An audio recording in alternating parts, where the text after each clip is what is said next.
Joining me to discuss is Dr. Tara Shirvani. She's a climate advisor and former climate expert at the World Bank. Thank you for being on the programme this evening. It's not the first COP to be hosted by a fossil fuel producing nation, and certainly major oil producers are part of the solution, but it does raise fundamental questions about whether Dr. Sultan Al Jaber is genuine in what he hopes to achieve this week. No, absolutely. I mean, this is really like a fox guarding the hen house moment. The COP presidency got caught red-handed, and it's really quite shameful, but in a way also not very surprising for many of us who have kind of had a lot of concerns for a very long time when you give the presidency of a crucial climate meeting to an oil-producing nation. So there's a lot of concerns, and now it's all about what is going to happen and how much transparency and integrity are we going to see from here on out. I wonder if the reporting, though, puts him under more pressure this week, because if they don't achieve what they expect to achieve, people will point to this story. Oh, absolutely, and rightly so. I mean, this is the crux of the whole negotiations. This is the crux of all what's going to happen next week. Are we going to have the right text, the right negotiated text? Are we really able to bring all of these countries together to a legally binding commitment? Are we able to all commit to a phase out of fossil fuels rather than a phase out? And the language matters a lot.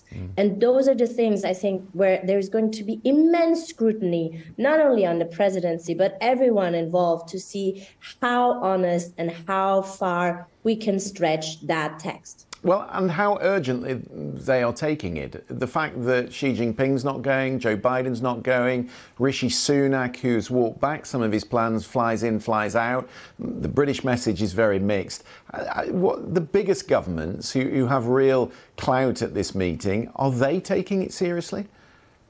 I think, unfortunately, we see that there is a big gap between the rhetoric that is used by those politicians of the major G20 countries, not all of them, and also what you see in terms of how much they're going to be represented at those crucial meetings, those talking points.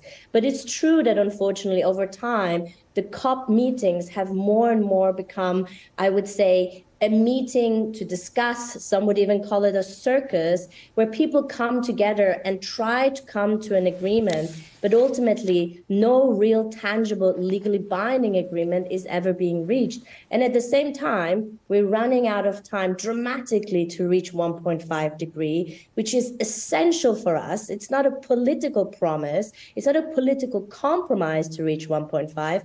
It is a target. It is a necessary planetary target that we have to keep. And those two things are just not going in tandem at the moment. So this year's COP is probably one of the most crucial ones if we want to keep the world on track for 1.5 degrees. Dr. Tara Shirvani, good to have you on the programme this evening. Thank you. COP Summit starts on Thursday in Dubai. We will, of course, bring you all the reaction from that on Thursday. We're going to take a short break, but the other side, our panel will be here. Victoria